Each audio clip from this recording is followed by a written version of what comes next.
Trade with मेहर में आप सभी का अभिनंदन है, स्वागत है। दोस्तों, इस वीडियो में जानेंगे कि मार्केट को क्या सेबी ने जो चेंज किया है उसका डर रहेगा या फिर फिलहाल में जो इजराइल और इराक का जो चल रहा है युद्ध उसका डर है। क्या मार्केट इन सभी चीजों को इग्नोर करके आगे बढ़ जाएगा या फिर मार्केट नीचे की तरफ का रुख दिखाएगा। तो क्या हो सकता है मार्केट के अंदर, जानेंगे सब कुछ इस वीडियो के अंदर। दोस्तों, चैनल पर नए हो तो चैनल को सब्सक्राइब कर लीजिए। हमारे साथ काम करने के लिए टेलीग्राम चैनल को आप ज्वाइन कर सकते हो, लिंक आपको वीडियो के डिस्क्रिप्शन बॉक्स में मिल जाएगा। तो सबसे पहले तो हम ये जानते हैं दोस्तों कि सेबी के जो रूल्स हैं वो क्या आए हैं, सेबी ने क्या बदलाव किया है। देखिए, सेबी ने जो बदलाव किया है वो क्या क्या बदलाव किया है और इस बदलाव से इंट्राडे ट्रेडिंग या फिर दोस्तों ऑप्शन ट्रेडिंग पर क्या इफेक्ट पड़ सकता है। सबसे पहले तो हम ये जानते हैं कि सेबी ने ये बदलाव किए क्यों हैं। देखिए दोस्तों, जैसा कि आप जानते हो कि वर्ष 2024 के अंदर ऑप्शन ट्रेडिंग के अंदर अर्थात एफएनओ ट्रेडिंग के अंदर रिटेलर ट्रेडर्स ने 1,81,000 करोड़ रुपए गंवाए हैं। 1,81,000 करोड़ रुपए का नुकसान खाया है। और दोस्तों, ये पैसा किसके पास में गया है? जो बड़े ट्रेडर्स हैं उनके पास में ये पैसा गया है। तो यहां पर पैसा वाला और ज्यादा पैसे वाला हो गया और दोस्तों गरीब गरीब होता हुआ जा रहा है। तो इस चीज को ध्यान में रखते हुए सेबी ने ये बदलाव किए हैं, लेकिन बदलाव कोई ज्यादा बड़ा नहीं है। बदलाव क्या क्या हुए हैं वो हम जान लेते हैं कि आपको इसमें क्या क्या बदलाव देखने को मिल सकते हैं। नंबर 1 पे जो बदलाव हुआ दोस्तों वो आपका हुआ कि in front collection of option trading premium option buyer. मतलब कि ऑप्शन बायर को जो पैसा देना है वो बाइंग करने से पहले, अर्थात जैसे ही आप ऑर्डर लगाओगे तो आपके पैसे आपको उस टाइम पे देने होंगे, जो कि आज तक हम देते आ रहे थे।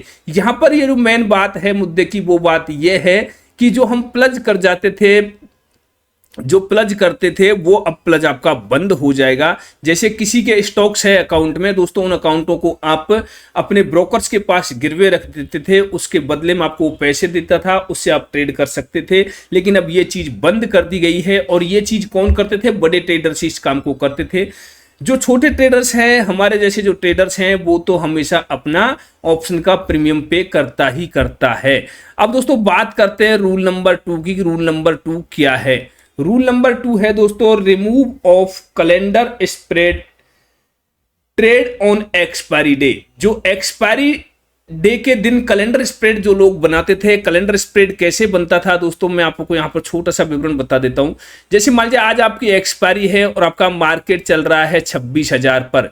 तो यहां क्या करते थे, जैसे किसी को लग रहा है कि मार्केट आपका साइडवेज रहने वाला है, तो यहां क्या करते थे दोस्तों, साइडवेज अगर आपका मार्केट रहा तो यहां पर क्या करेंगे, जैसे या तो सी या पी को सेल कर देंगे और साथ में नेक्स्ट वीक की एक्सपायरी का भी सेम स्ट्राइक प्राइस को ये सेल कर देते थे। तो दोस्तों उससे क्या होता था, प्लस हो जाता था। क्योंकि अगर यदि यहां पर मार्केट आपका जीरो एक्सपायर होता है 26,000 पे ही, तो ये जो कॉल है आपकी जीरो हो जाएगी, लेकिन उसके अंदर कुछ भी फर्क नहीं पड़ेगा। उस जो पिछली वीक की है उसके अंदर मुश्किल से 8 से 10 पॉइंट का फर्क आपको आता हुआ दिखाई देगा। यहां पर ये 50 से 60 पॉइंट आसानी से ले लेते थे। तो दोस्तों इस तरह से प्लज किया जाता था, जो ये अब एक्सपायरी के दिन आप नहीं कर सकते, बाकी दिन इसको कर सकते हो। नंबर 3 है दोस्तों intraday monitoring of position limit.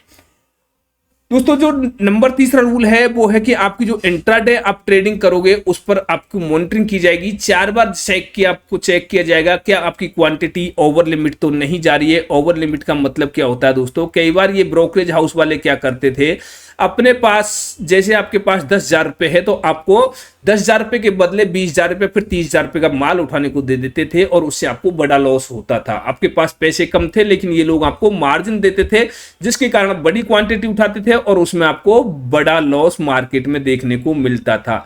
तो अब ऐसा आपको सेबी नहीं करने देगी। बाकी 90% ब्रोकरेज हाउस ऐसे हैं जो किसी प्रकार का लीवरेज आपको ऑप्शन ट्रेडिंग के अंदर नहीं देते हैं, लेकिन कुछ एक ब्रोकरेज हाउस ऐसे थे जो आपको लीवरेज देते थे। नंबर 4 पे आया दोस्तों contract size for intraday derivative trading. अब दोस्तों जो कॉन्ट्रैक्ट साइज है वो अब आपकी बढ़ा दी जाएगी। सीधा सीधा कहे तो मैं इसमें ज्यादा फंडे में आपको नहीं पढ़ूंगा, मैं सीधा स्पेशली आपको बता देता हूं कि निफ्टी की लगभग आपकी कॉन्ट्रैक्ट साइज 50 से लेकर के और दोस्तों 60 के बीच में की जा सकती है और बैंक निफ्टी की आपकी कॉन्ट्रैक्ट साइज 30 से लेकर के 40 बीच में की जा सकती है, लॉट साइज ये आपकी हो सकती है, अभी कोई फिक्स नहीं हुआ है। और ये रूल आपका 20 नवंबर से लागू हो जाएगा, 20 नवंबर से इसको ये लोग लागू कर देंगे। नंबर 4 पे आता है दोस्तों आपका realization of weekly index derivative production. तो यहां पर ये आपको बताया गया है कि जो आपका वीकली एक्सपायरी होती थी वो खत्म कर दी गई है, लेकिन दोस्तों पूर्ण रूप से खत्म नहीं हुई है। यहां पर सेबी ने एक राहत दी है कि हमारे जो मेन इंडेक्स है, हमारे जो मेन एक्सचेंज है एनएसई और बीएसई, दोनों में से एक एक इंडेक्स की अपनी एक्सपायरी वीकली रख सकते हैं। ये भी अपनी एक इंडेक्स की वीकली एक्सपायरी रख सकता है, तो दोस्तों एनएसई भी एक इंडेक्स की वीकली एक्सपायरी रख सकता है।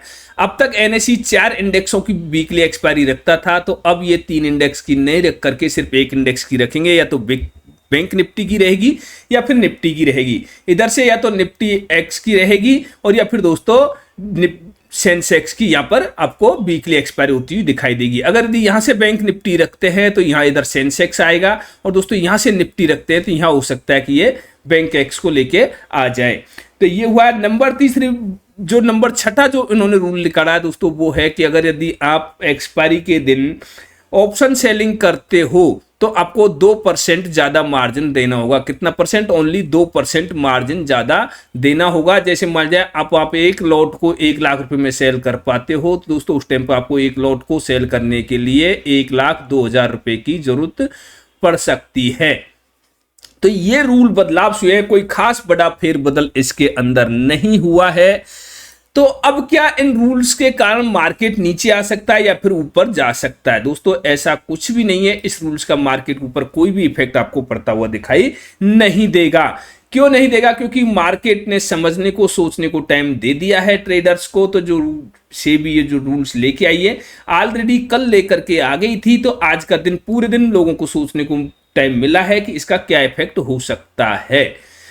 अब दोस्तों इधर इजराइल और इराक का जो युद्ध चल रहा है, क्या वो भी एक मार्केट पे इफेक्ट डाल सकता है? बिल्कुल, ये सेबी के रूल इफेक्ट्स डाले या नहीं डाले, लेकिन इजराइल और इराक का युद्ध मार्केट पर इफेक्ट डालेगा।